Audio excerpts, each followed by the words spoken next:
100 दिन का ऐड था पीटीआई का, उस वक्त मैं फेडरल मिनिस्टर इन्फॉर्मेशन होती थी। मैंने कहा पता नहीं क्या दिखाएंगे, 100 दिन में क्या काम किया। पूरा पेज न्यूज़पेपर का 100 दिन के बाद लिखा पता क्या था, हम मसरूफ थे। ये तब भी इन्हीं कामों में मसरूफ थे जिस कामों में ये आज मसरूफ है, और वो सिर्फ झूठ बोल रहे हैं। 100 दिन बाद हम मसरूफ थे। 4.5 साल रहकर गए, सवाल हमसे पूछते हैं कि 2 साल क्या किया। तो इनको ये अब मैं आपको बता रही हूं कि 2 साल हमने क्या किया। तो जो स्टबल बर्निंग की मैं बात कर रही हूं, 300 सुपर सीडर मौजूद थे। आज अल्लाह ताला का फजल है कि जिस वक्त स्टबल बर्निंग का सीजन आया तो 8000 सुपर सीडर पंजाब के खेतों में फार्मर्स इस्तेमाल कर रहे थे, जिसके ऊपर 65% सब्सिडी गवर्नमेंट ऑफ पंजाब दे रही है और बाकी फार्मर्स दे रहे हैं, और जिसकी वजह से 65% स्पाको का डेटा है कि स्टबल बर्निंग कम हुई है पंजाब के अंदर। सबसे बदतरीन स्मॉग इनके दौर के अंदर थी, बदतरीन स्मॉग और एयर क्वालिटी। आज तमाम इंटरनेशनल जरीदे, बांग्लादेश, यहां ये मैं यूरोप पे भी आती हूं, जरा तुसी बनाया हुआ ऐसे यूरोप का जवाब भी देवांगी।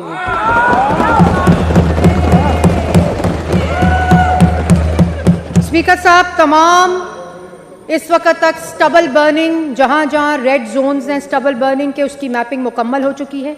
चीफ मिनिस्टर पंजाब ने 20,000 सुपर सीडर का एहदाफ दिया है, और उसके साथ बेलर्स, उसके साथ मल्चर्स, उसका ई मैकेनाइजेशन का प्रोग्राम, जो इस साल इंशाल्लाह हम स्टबल को ना सिर्फ बेलर्स में कन्वर्ट करके बल्कि उनको इंडस्ट्री के लिए, फ्यूल के लिए इस्तेमाल कराएंगे और पूरी इकोनॉमी को उसके साथ जोड़ेंगे।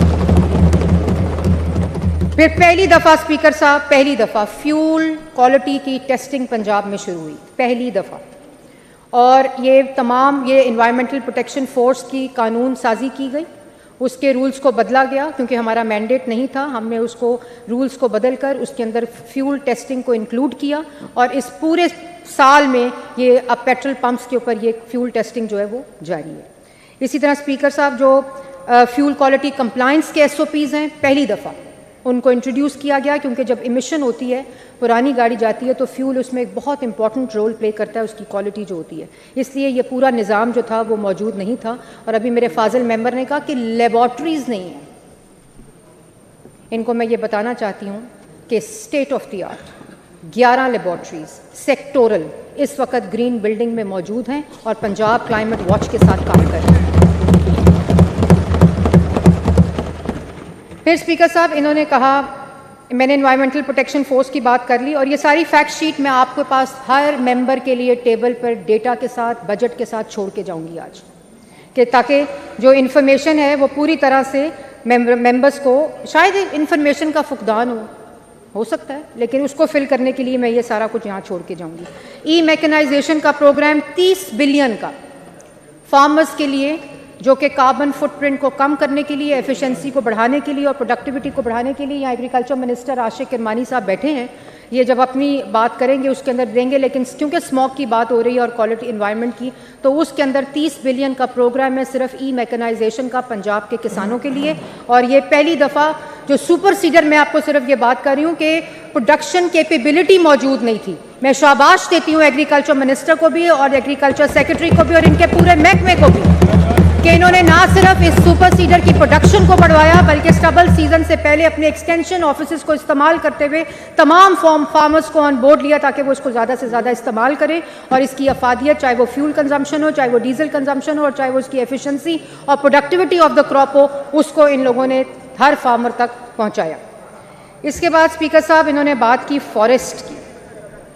अभी मेंबर ने कहा कि बिलियन ट्री सुनामी, उससे बड़ा फ्रॉड मैं रिकॉर्ड के ऊपर कह रही हूं, क्योंकि थोड़ा सा मैं सब्जेक्ट को जानती हूं, इसलिए पाकिस्तान की तारीख में नहीं हुआ। वो बिलियन ट्री सुनामी जो था,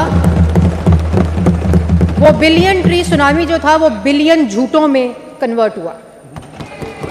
और मैं उसका कैसे आपको बात बता रही हूं, अभी लैया की बात की, तो वो किधर गए बिलियन ट्री सुनामी? 2 साल में सुलेमानी टोपी पहन ली, ना किसी को नजर आते हैं, अपने ही डिस्ट्रिक्ट्स की बात उठ के कहते हैं कि फॉरेस्ट नहीं है, तो किधर गया बिलियन ट्री सुनामी? कोई एक पैच ही दिखा दें, कोई 10 एकड़ का, कोई 20 एकड़ का, कोई 1000 एकड़ का, कोई 100 एकड़ का पैच दिखा दें जो बिलियन ट्री सुनामी में लगा, और अगर लगा है तो किधर गया? इस वक्त स्पीकर साहब 100% जियो टैगिंग के साथ GIS map, state of the art laboratory, ये जाके खुद देखें, अपने डिस्ट्रिक्ट्स का नाम डालें, उसकी एकड़ेज की फॉरेस्ट प्लांटेशन डालें और उसको मॉनिटर करें अपनी एप्स के ऊपर, अपने फोन्स के ऊपर। और उसके बाद हमने नहीं कहा कि हमने बिलियन ट्री सुनामी लगाने हैं, हमने ये अंडरटेकिंग दी है फॉरेस्ट डिपार्टमेंट में कि इंशाल्लाह जब हमारा टेन्योर मुकम्मल होगा तो हम फॉरेस्ट कवर को बढ़ाकर जाएंगे। और फॉरेस्ट कवर को बढ़ाने का मतलब है ना सिर्फ प्लांटेशन, उनकी साइंटिफिक जियो टैगिंग, उनकी मॉनिटरिंग और उनकी मेंटेनेंस और सस्टेनेबिलिटी की मैं बात करती हूँ कि जो दरख्त लगाया है वो दरख्त अपनी पूरी जो लाइफ स्पैन, जो उसका शुरू का लाइफ स्पैन होता है, उसको वो विथस्टैंड करे और उसके बाद वो GIS मैप के साथ मॉनिटर्ड और उसकी सर्विलेंस के साथ मौजूद है विद GIS लैब। अगर मैं आज यहाँ कुछ बोल के जा रही हूँ तो ये जाके उस GIS लैब में देख के आ सकते हैं, अपनी अपनी कॉन्स्टिट्यूएंसी, अपने अपने फॉरेस्ट वाइज, अपने अपनी एकड़ेज वाइज वो ये देख सकते हैं। और लैया का मैं ज़रूर जवाब देना चाहती हूँ। लैया के अंदर जो इस वक्त तक स्टेट लैंड है, हमने खाली लैया में इन्होंने स्टेट लैंड की बात की और रेंज लैंड लैया की बात की। तो रेंज लैंड लैया तो मोस्टली डेजर्टेड एरिया है और जो इस वक्त मुजफ्फरगढ़ में 1 लाख एकड़ का फॉरेस्ट मौजूद है जो स्टेट लैंड पे है।